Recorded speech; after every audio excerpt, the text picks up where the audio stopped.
other thing that is going to come up in this is going to be exactly, I mean, who holds student debt? Another area for, and I think this will also sort of poke some of the familiar debates between, neoliberals and centrists and people on the left, and the argument between universal delivery and universal programs and emancipation versus sort of micro-targeted minor adjustments. Who is primarily, like, where on the economic scale do these debts primarily fall? What is the economic and racial makeup of that? And how could that affect this debate, at least inside the center and the left? I don't think this holds much currency with the right one way or another.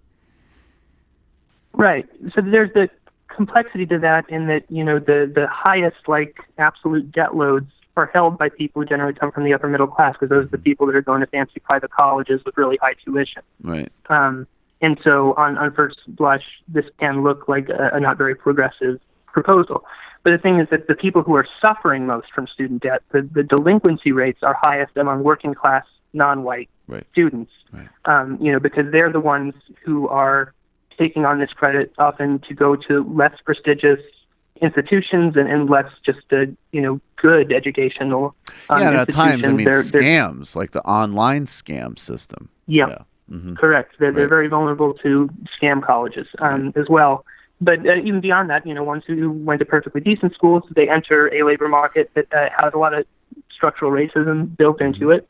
And then, I think maybe even more importantly, they come from disproportionately backgrounds where their families don't have, rather than, an expectation that the family is going to subsidize you in your early career. Right. There's potentially the opposite assumption, right? And so if things don't immediately go well, you're going to end up racking up significant, it's easy to fall behind on your debt if the entry-level job isn't immediately there for you, or if there's an expectation that you need to work an unpaid internship or something on top of it, you need to pay back. And so this results in really actually the student debt crisis is exacerbating the racial wealth gap because white debtors pay such less of a financial price for their decision than black ones do.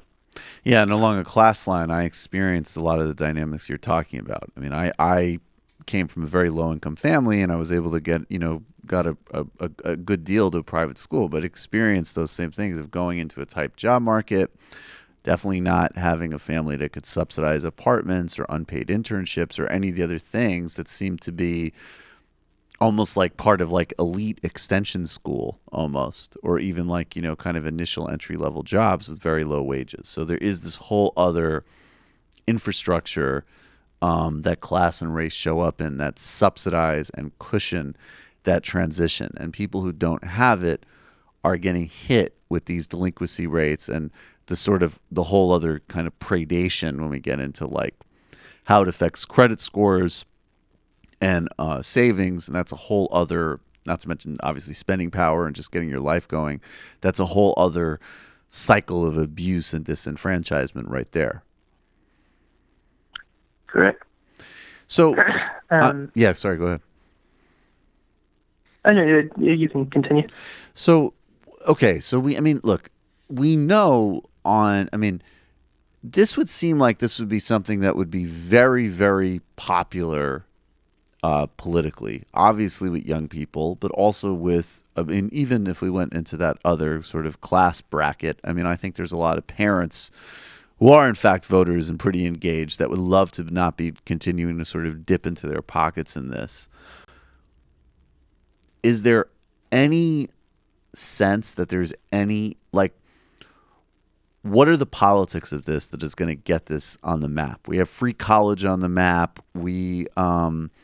There were some reforms that Obama put into place when he first came into office on sort of the debt collection process. But if anything, it seems like, sort of government as a debt collector can be just as pernicious in some way. Not quite as, but also very pernicious just as the private sector. So how do we get this started? What do you think the angle is on this? Yeah, I don't know. I think that I think free public college is like kind of the fact that that is in the air now. It's sort of a prerequisite to this proposal, because it really is hard to see how one would justify this proposal if we wiped out all the student debt and then continued to have the same method for financing public education that we currently do. Because you'd have a situation where there's just an assumed jubilee every 15 years or something. Right. But so we need to pair this with public college, and I think that public college itself, as a proposal, leads it to the question, oh, you're making it free now, but what about all the people who didn't have this benefit? What are we going to do for them? And so I think the more we can get public college to be a mainstream, on the mainstream agenda, the better the prospects for debt forgiveness.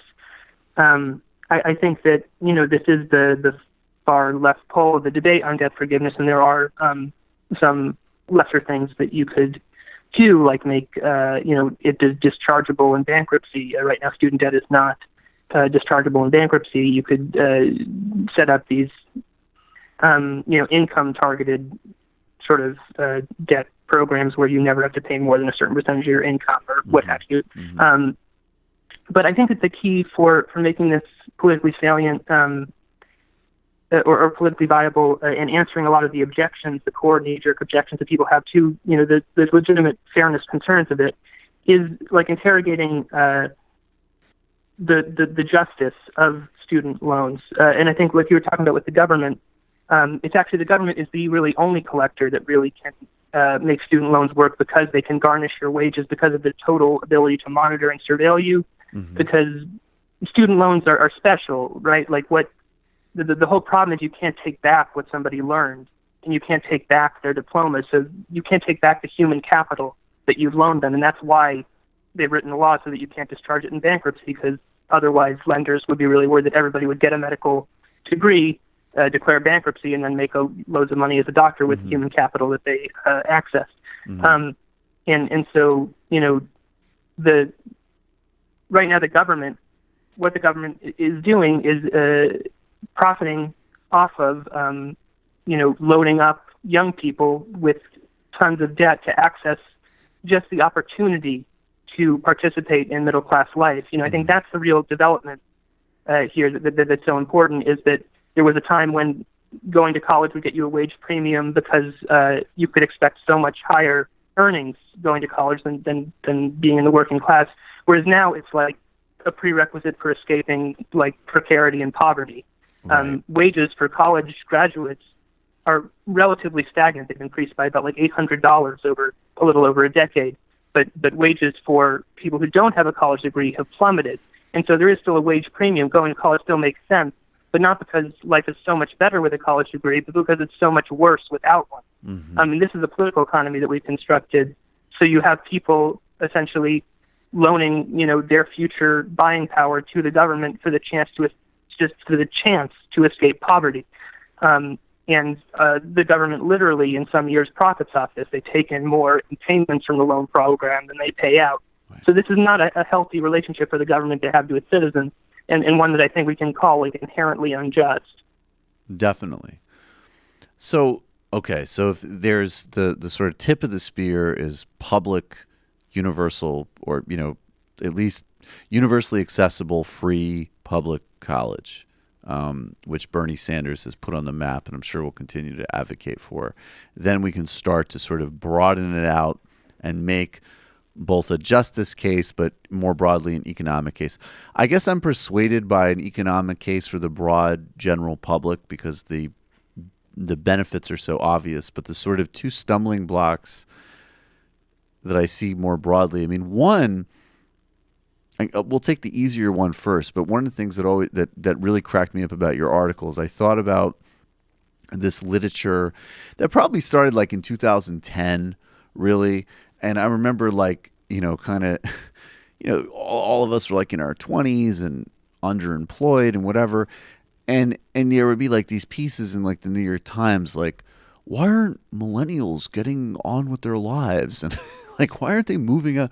This like mystery, like, what is it? Is it because they, too many gold stars? And, the sort of literature that still exists that built up all of these hinky cultural explanations. Like, and some of them I think have taken on lives of their own. Like, I think that, yes, like now millennial, like clearly, like there's more value, more broadly speaking, for people in their 20s and 30s. Like, there's more goals of being in cities than suburbs, as an example. So things like cars really are less important, and there might be a transformed market for them in the future and now. And that's certainly, very good news for global warming and the environment, as an example. But in a lot of other ways, like particularly to things that were terrible, like not making enough money, not being able to move out of your parents' house, not being able to have a meaningful work life. This had nothing to do with like not proper goal setting or not working hard enough or being too coddled. These were purely economic things. But it still seems that we're still trapped in that kind of like silly sort of pull your pants up cultural narrative, which will have overlap again, and I think be used like, I'm already picturing the Fox segment of like, now you need to subsidize. Like, first we gave them loan to study, pottery, and now you're going to pay it off as a taxpayer. By golly gee. Right. So what do you think is do we just stick to the economic case, or do we have to get into a little bit more of the nuts and bolts of like all of these kind of trends and lifestyle pieces are nonsense, and there was a real economic conditions here that set up lower purchasing power, which has had a disastrous effect for the broader economy? Yeah, well, I think we need to first establish universal avocado toast, so that we can just take that exactly off the right guaranteed access to avocado toast. Yeah, that's next on the docket. Yeah, but I think that, like I said before, I think there are real political challenges to this. I think that the virtue of this idea in its political power is that the constituency for it is intensely, but this isn't an issue where people will say yes to a pollster. The people who say yes to this idea are ready to knock on doors or march in the street. I mean, there are, the 44 million Americans who hold student debt are very ready to have that forgiven, and and they face in the daily lives a constant reminder of this limitation on their freedom.